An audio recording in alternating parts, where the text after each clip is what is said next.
श्री शिव महापुराण विद्येश्वर संहिता का 11वां अध्याय।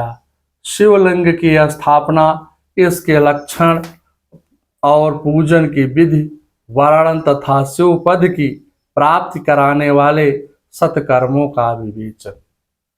सभी ऋषि कहते हैं, कथम लिंगम प्रतिष्ठाप्यम कथम वा तस्य लक्षणम कथम चा तस्य वाचर्यम देश काले च के नहीं। सभी ऋषिगण कहते हैं, हे प्रभु सूत जी, शिवलिंग की स्थापना कैसे करनी चाहिए, उसका क्या लक्षण है तथा उसकी पूजा कैसे करनी चाहिए, किस देश काल में करनी चाहिए और किस द्रव्य के द्वारा उसका निर्माण होना चाहिए। सूत जी कहते हैं, हे महर्षियों, मैं आप लोगों के लिए यह विषय का वर्णन करता हूँ। इस विषय का वर्णन करता हूँ कि ध्यान दे करके इसको समझिए। अनुकूल एवं शुभ समयों में किसी पवित्र तीर्थ में अथवा नदी के तट पर अपनी रुचि के अनुसार ऐसी जगह शिवलिंग की स्थापना करनी चाहिए जहां नित्य पूजन हो सके।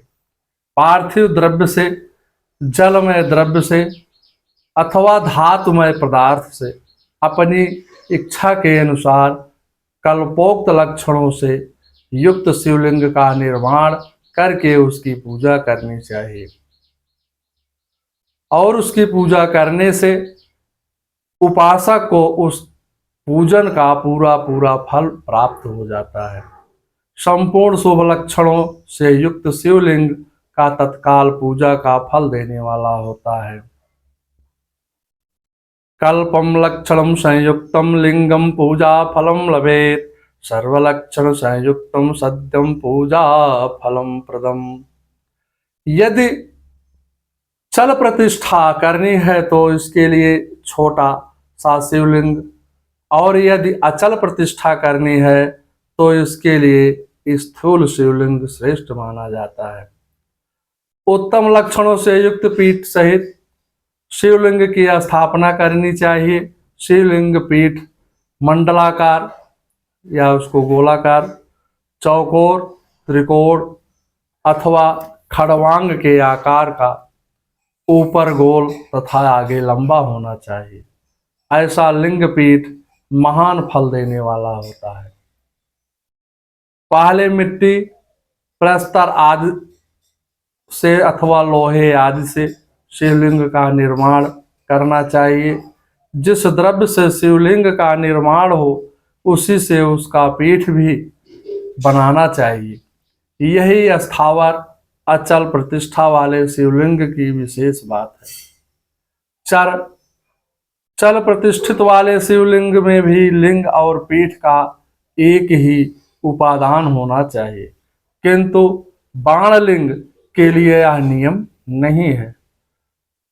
लिंगम पीठे चरे त्वेकम लिंगम बाणकृतम विना, लिंग प्रमाणम कात्रिणाम द्वादशांगल उत्तमम।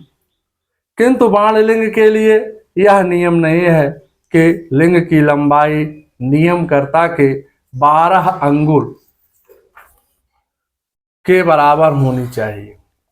ऐसी ही शिवलिंग उत्तम कहा गया है।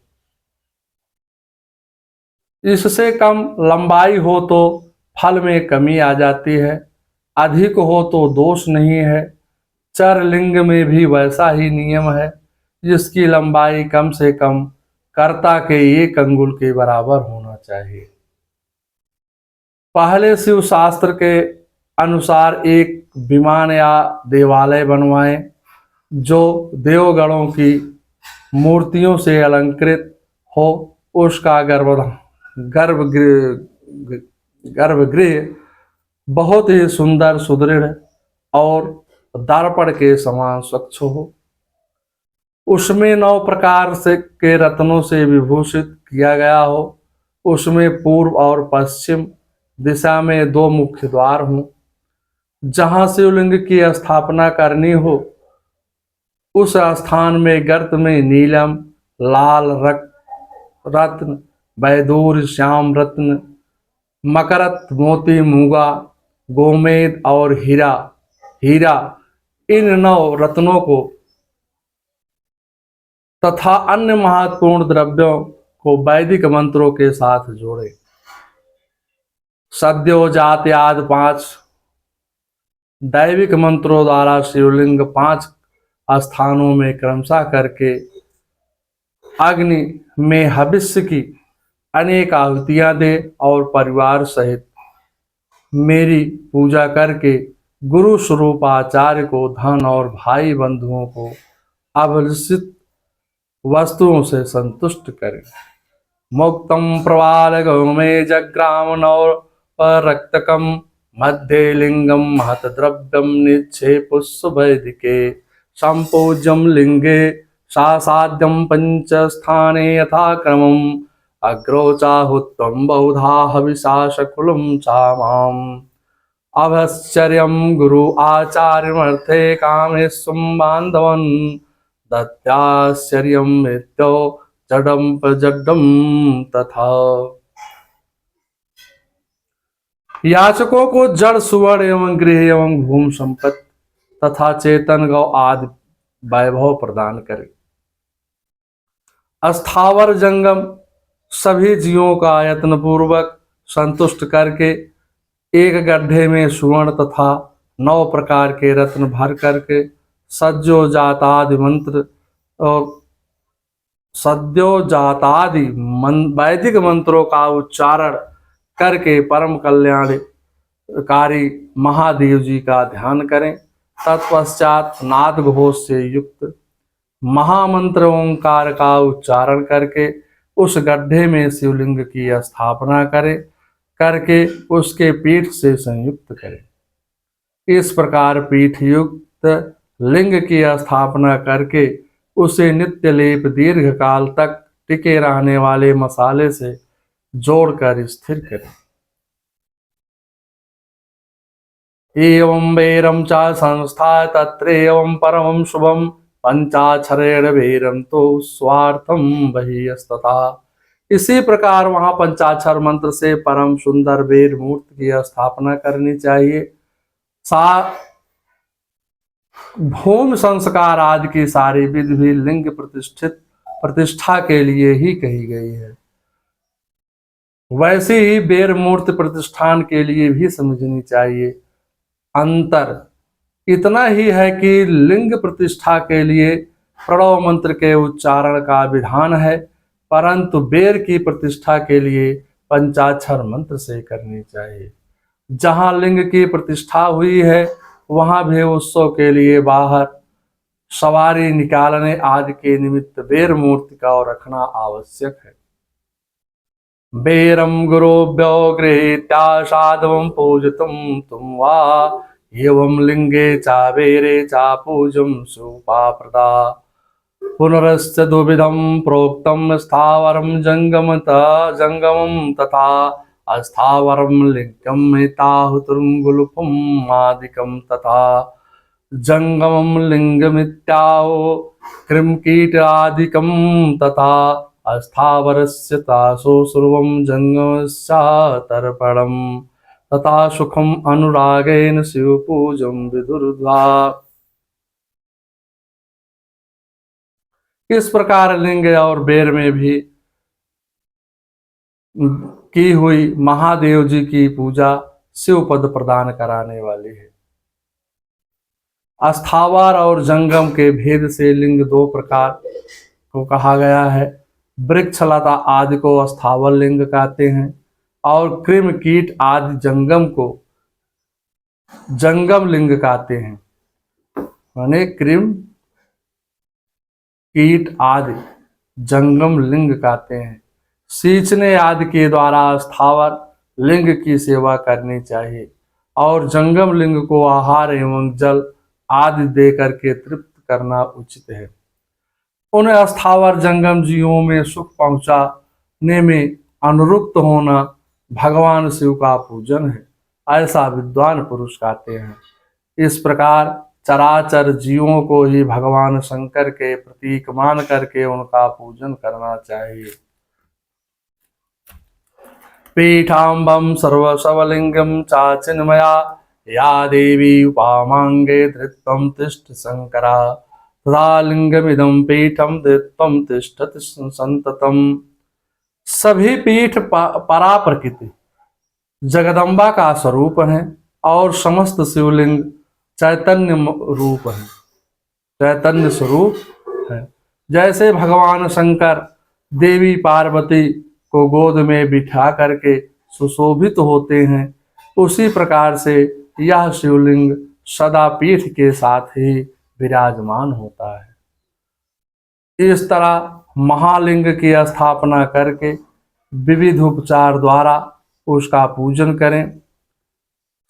अपनी शक्ति के अनुसार नित्य पूजन करनी चाहिए तथा देवालय के पास ध्वजारोहण आदि करने चाहिए। इस प्रकार साक्षात शिव का पद प्रदान कराने वाले लिंग की स्थापना करें। चर में लिंग खोटोपचार द्वारा यथोचित रीति से क्रमशः पूजन करें। यह पूजन भी शिव पद प्रदान कराने वाला है। आवाहन, आसन, अर्घपाद, पाद्यांगाचमन, अभ्यंग पूर्वक स्नान, वस्त्र, गंध, पुष्प, धूप, दीप, नैवेद्य, तांबूल, समर्पण, निराजन, नमस्कार और विसर्जन, ये 16 उपचार हैं। अर्घ से लेकर के नैवेद्य तक विधिवत पूजन करें।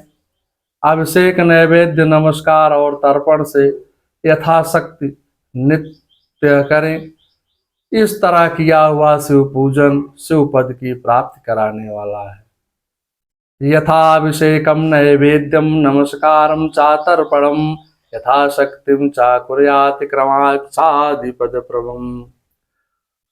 किसी भी मनुष्य के द्वारा स्थापित शिवलिंग में, ऋषियों द्वारा स्थापित शिवलिंग में, देवताओं द्वारा स्थापित शिवलिंग में, आप प्रकट हुए शंभभूमि लिंग में तथा अपने द्वारा नूतन स्थापित हुए शिवलिंग में भी उपचार समर्पण पूर्वक जैसे जैसे पूजन करने से या पूजन की सामग्री देने से मनुष्य को ऊपर जो कुछ कहा गया है वह सारा फल प्राप्त कर लेता है। परिक्रमा और नमस्कार करने से शिवलिंग पद की प्राप्ति कराने वाला होता है। यह नियम पूर्वक शिवलिंग का दर्शन मात्र कर लिया जाए तो वह भी कल्याणकार ही प्रद होता है। गुणेन नवनीते भस्मास्थं तारुचे लिंगम यत्नेन कृत्वान्ते यजे तदनुसारता। मिट्टी, आटा, गाय के गोबर, फूल, करेर का पुष्प, फल, गुड़, मक्खन, भस्म, अन्न से भी अपनी रुचि के अनुसार शिवलिंग बना करके तद अनुसार उसका पूजन करें। कुछ लोग हाथ के अंगूठे आदि पर भी पूजा करना चाहते हैं। लिंग का निर्माण कहीं भी करने में किसी प्रकार का निषेध नहीं है। भगवान शिव सर्वत्र ही भक्ति के प्रयत्न पूर्वक फल प्रदान कर देते हैं। श्रद्धा पूर्वक शिव भक्त को शिवलिंग का दान, लिंग के मूल्य का दान करने से शिवलोक की प्राप्ति होती है। प्रतिदिन 10,000 प्रणव मंत्र का जप करें। दोनों संध्याओं के समय 1,000 प्रणव जप किया करें। यह क्रम भी शिव पद की प्राप्ति कराने वाला है, ऐसा जानना चाहिए। सम्यम्यस्य सहस्रम आगेयं शुभप्रदं जपम काले मकारांतम मना शुद्धिकरम भवेत्। जप काल में मकरांतम प्रणव का उच्चारण मन की शुद्धि करने वाला होता है। समाधि में मानसिक जप का विधान है। अन्य सब समय उपांशु ही जप करना चाहिए। नाद और बिंदु से युक्त ओंकार उच्चारण करने वाले विद्वान समान प्रणव कहते हैं। यदि प्रतिदिन आदर पूर्वक 10,000 पंचाक्षर मंत्र का जप किया जाए अथवा दोनों संध्याओं के समय 1,000 ही जप किया जाए तो उसे शिवपद की प्राप्ति कराने वाला समझना चाहिए। अथ पंचाक्षरम नित्यम जपेत्युत्तमागरात् संध्या योगस्य सहस्रम वाग्गेयं शिवों पदप्रदम। ब्राह्मणों के लिए आदि में प्रणव से युक्त पंचाक्षर मंत्र अच्छा बताया गया है। फल की प्राप्ति के लिए दीक्षा पूर्वक गुरु से मंत्र ग्रहण करना चाहिए। कलश में से किया हुआ स्नान, मंत्र की दीक्षा, मातृकाओं का न्यास, सत्य से पवित्र अंतःकरण वाला ब्राह्मण तथा ज्ञानी गुरु, इन सबको उत्तम माना गया है। कुंभ स्नानम मंत्र दीक्षम मातृकान्यासमेव चा ब्राह्मणम सत्य भूतात्मम गुरु ज्ञानिम विशिष्यते। द्विजों के लिए नमः शिवाय के उच्चारण का विधान है। द्विजेतरों के लिए अंत में नमः पद के प्रयोग की विधि है। वह शिवाय नमः इस मंत्र का उच्चारण करें। स्त्रियों के लिए भी कहीं कहीं विधि पूर्वक अंत में नमः जोड़ करके उच्चारण करने का ही विधान है। कोई कोई ऋषि ब्राह्मण की स्त्रियों के लिए नमः पूर्वक शिवाय की जप की अनुमति देते हैं। द्विजानां नमः पूर्वाह्ने चा नमो अनंतकम स्त्रीणां केचिदन्तं नमोऽस्ति यथा विधि। वह नमः शिवाय का जप करें। पंचाक्षर मंत्र का 5 करोड़ जप करके मनुष्य भगवान सदाशिव के समान हो जाता है। 1 2 3 4 करोड़ जप करने से क्रमशः ब्रह्मा, विष्णु, रुद्र तथा महेश्वर का पद प्राप्त होता है।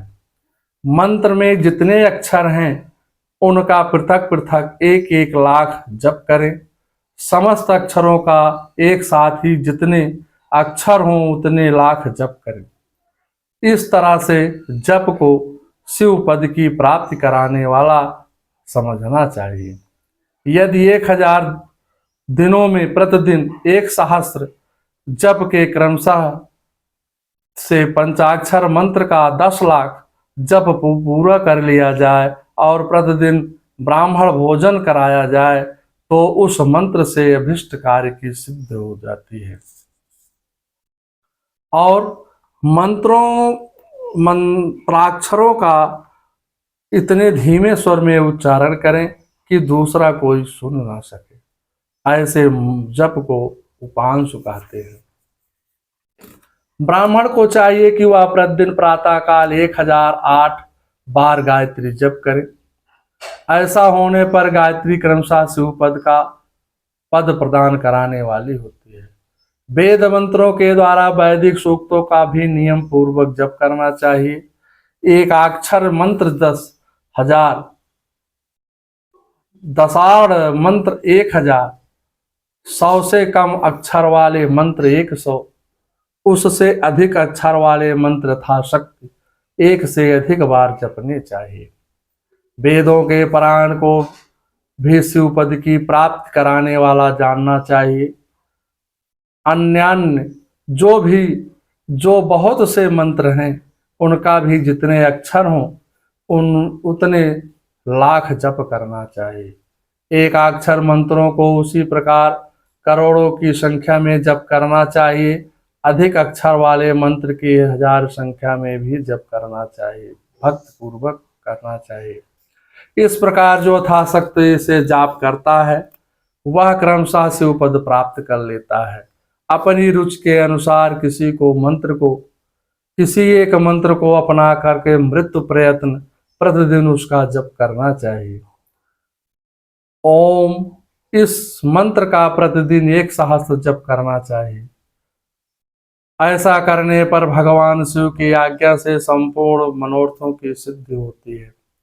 जो मनुष्य शिव के लिए फुलवाड़ी या बगीचे आदि लगाता है तथा शिव के सेवा कार्य में मंदिर झाड़ने, बहुराने आदि की व्यवस्था करता है, इस पूर्ण कर्म को करके शिव पद को प्राप्त कर लेता है। शिवाय शिव का अर्थ कृत्यम शिव पदम लभेत शिव क्षेत्रे जावासम नित्यम कुर्याञ्च भक्ति। भगवान शिव के जो काशी आदि क्षेत्र हैं उनमें भक्ति पूर्वक नित्य निवास करें। वह जड़ चेतन सभी को भोग और मोक्ष देने वाले हैं। विद्वान पुरुष को भगवान शिव के धर्ममृत प्रयत्न निवास करना चाहिए। लिंगाद्वासस्तम पूर्ण क्षेत्रे मानुके विदो सहस्रसारम विरामात्रम तो पूर्णम क्षेत्रे तथा वर्षके। मनुष्यों द्वारा स्थापित शिवलिंग के चारों ओर 100 हाथ तक पूर्ण क्षेत्र कहा गया है तथा ऋषियों द्वारा स्थापित शिवलिंग द्वारा 1000 हाथ तक पूर्ण क्षेत्र कहा गया है। देवलिंगे तथा गेयम सहस्राम त्रिवानता धनु प्रमाणम सहस्रम पूर्ण क्षेत्रे शंभु। इसी प्रकार देवता स्थापित शिवलिंग के चारों ओर भी 1000 हाथ तक पूर्ण क्षेत्र समझना चाहिए। शंभुलिंग के चारों ओर तो 1000 धनुष 4000 हाथ तक पूर्ण क्षेत्र होता है।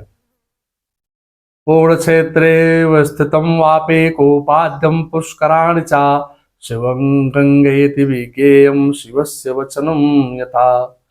पूर्ण क्षेत्र में स्थित बावड़ी कुआं और पोखरे आदि भी शिव गंगा ही समझना चाहिए। भगवान शिव का ऐसा ही वचन है। वहां स्थान दान तथा जप करने से मनुष्य भगवान को शिवलोक की प्राप्ति कर लेता है। मृत्यु प्रयत्न शिव के अनेक क्षेत्र का आश्रय लेकर के रहना चाहिए। जो शिवा के क्षेत्र में अपने मृत संबंधी का दाह दशा मासिक श्राद्ध सपंडीकरण तथा वार्षिक श्राद्ध करता है, कभी भी शिव के क्षेत्र में पितरों को पिंड देता है, वह तत्काल सब पापों से मुक्त हो जाता है, अंत में शिव पद प्राप्त करता है। शिव के क्षेत्र में 7, 5, 3 एक ही रात निवास करे ले। ऐसा करने से क्रमशः शिव पद की प्राप्ति होती है। सर्व पापम विमुक्तम सद्यम शिव पदम लभेत अथवा सप्तरात्रम वा वसेदाम पंचरात्रकम त्रिरात्रमे रात्रम वा क्रमाचित पदम लभेत स्वावरणानुगुणम लोके स्वाचारम प्राप्त नरः। लोक में अपने अपने वर्ण के अनुरूप सदाचार का पालन करने से मनुष्य शिव पद को प्राप्त कर लेता है। वर्णानुकूल आचरण तथा भक्ति भाव से वह अपने सत्कर्म का अतिशय फल प्राप्त करता है। कामना पूर्वक किए हुए अपने कर्म से अभिष्ट फल को शीघ्र ही प्राप्त कर लेता है। निष्काम भाव से किया हुआ सारा कर्म साक्षात शिव पद की प्राप्ति कराने वाला है। सर्व कृतम कामेन साक्षात् पदम प्रदम प्राप्तम मध्यम हासाय हास्यस्त्रम स्वकेतकम क्रमात्। दिन के 3 विभाग होते हैं, प्रातः, मध्यमान और सायं संध्यान। इन तीनों में क्रमशः एक एक प्रकार का कर्म संपादन किया जाता है। प्रातः काल को शास्त्र विहित नित्य कर्म के अनुष्ठान का समय जानना चाहिए। मध्यकाल सकाम कर्म के लिए उपयोगी है तथा सायंकाल शांति कर्म के लिए उपयुक्त है, ऐसा जानना चाहिए। इसी प्रकार रात्रि के भी समय विभाजन किया हुआ गया है। रात्रि के 4 प्रहरों में जो बीच के 2 प्रहर हैं उन्हें निशीथ काल कहा गया है। कालो निशीथम प्राप्तम मध्यम माद्वयम निशे शिव पूजम विशेषा तत्काले अभिष्ट सिद्धिता। उस काल में की हुई भगवान की शिव की पूजा अभिष्ट फल देने वाली होती है। ऐसा जानकर कर्म करने वाला मनुष्य यथोक्त फल का भागी होता है। विशेषतः कलयुग में कर्म से ही फल की सिद्धि होती है अपने अपने अधिकार के अनुसार ऊपर कहे गए सभी भी कर्म द्वारा शिव आराधना करने वाला पुरुष सदाचारी है और पाप से डरता है, वह तो उन उन कर्मों का पूरा पूरा फल अवश्य प्राप्त कर लेता है। फिर ऋषिगण कहते हैं, हे सूत जी, आप हमें पूर्ण क्षेत्र बताइए जिनका आश्रय लेकर के सभी स्त्री पुरुष शिव पद प्राप्त कर ले। सो हे सूत जी, हे योग वरों में श्रेष्ठ शिव क्षेत्रों तथा शैवगमों में सत विषयक शास्त्रों का भी वर्णन कीजिए। सूत जी कहते हैं, श्रुतम सद्यम सर्व क्षेत्राणि तदा गमनात्। हे ऋषियों, सभी क्षेत्रों और आगमों का वर्णन श्रद्धा पूर्वक सुनिए। इति श्री शिव महापुराणे प्रथम विद्येश्वर संहितायां शिवलिंग पूजनादि वर्णनम नाम एकादशो अध्याय। नमः।